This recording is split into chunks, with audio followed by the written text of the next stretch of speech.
What are you doing? What are you doing? What's up, YouTube? So I figured we'd get on to part 2 of the training install in this truck. Unfortunately, the training's already installed and I've already been driving it around. And in the process of that, lost my phone, which had all the installation video for part 2 on it. So I have no clips to share of the actual install process. So what I will do though is go through the process of what I did to finish up and, just kind of show everybody what they're going to get into. So first thing we're going to do is get underneath the truck. Excuse me, dogs. So here we go.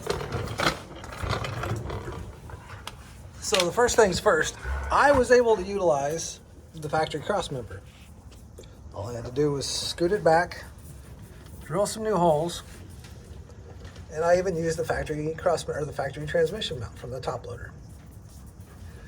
So, and there are provisions on this mount for 2 different kinds of mounts. There's 2 sets of holes on each side of the mount, so you can use different spaced mounts. The adapter and clutch, the adapter plate and Z-bar clutch linkage works great. I did have to extend the clutch linkage out a bit. I don't know if you can see it, but it wasn't enough that I had to modify it. There was enough extension in it to do. It works fantastic. It's good clutch. A little stiffer than the old long style clutch that was in it, but this is designed to take more horsepower than the long style clutch that was in it as well. So, that being said, more than happy with this as opposed to some of the issues I saw using an aftermarket bell housing. Had to get a new drive shaft made, which I kind of expected. So I contacted a local company and got that done. And it was literally a day turnaround and they were finished with it and I had it back. So now on to fitment. So, and I don't know how easy this is going to be to see.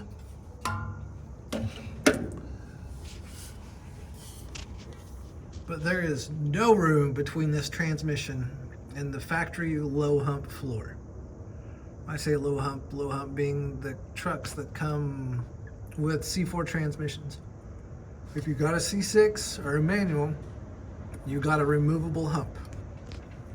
So this piece of flooring was cut out and there was a separate plate that went down that raised the clearance up for this. So I have that on order along with new carpet.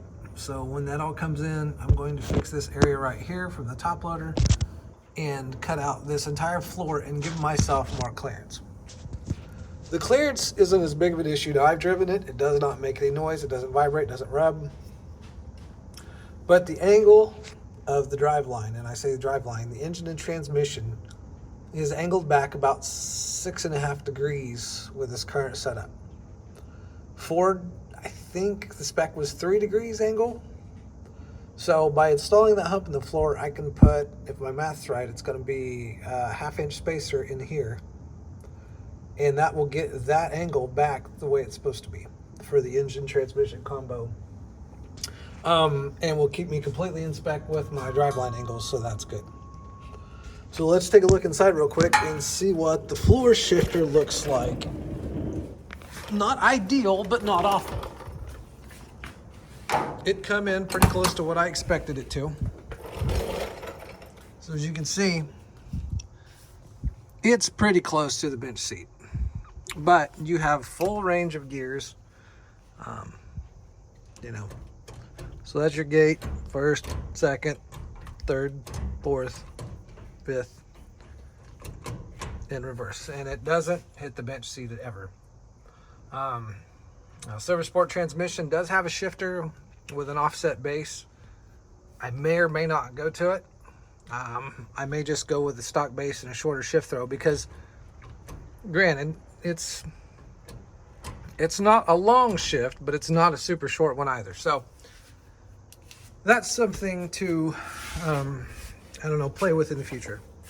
So that, like I said, this is just kind of going to be something to play with in the future as far as those things go.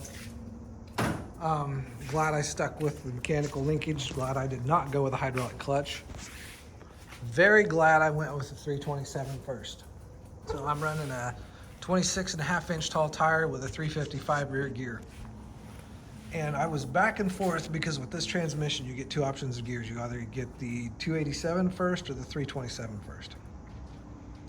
The top loader was a 278 first because it was a wide ratio top loader. And I almost bought the 287 first gear TKX, and I'm very happy that at the last second I decided to go with the 327 first. It's just a much more drivable truck. I always felt like the top loader first was a little too low for a first gear. You know, it sometimes was not fun taking off, especially if you're on a hill. The truck's just way more drivable. The overdrive ratio for this truck and for what I do, I'm cruising about 65 miles an hour, about 2100 RPMs. The engine's happy. It's a great all-around transmission to drive. I'm not cruising down the interstate at 85 miles an hour daily in this truck. Like, that's not what I'm doing. The 327 gets me off the line much quicker. The 17-pound flywheel, perfect choice for this setup. And I think it's really going to be good when I get the 408 built and installed. You know, because there was a lot of concern, and I posted on a few forums and was told that 327 is going to be a granny gear. It's not.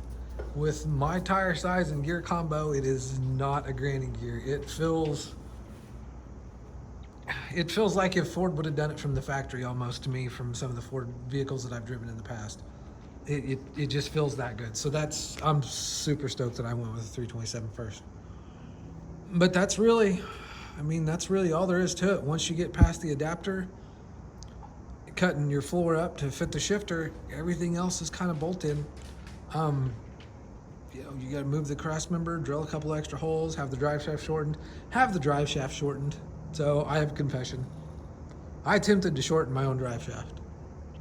Did not work.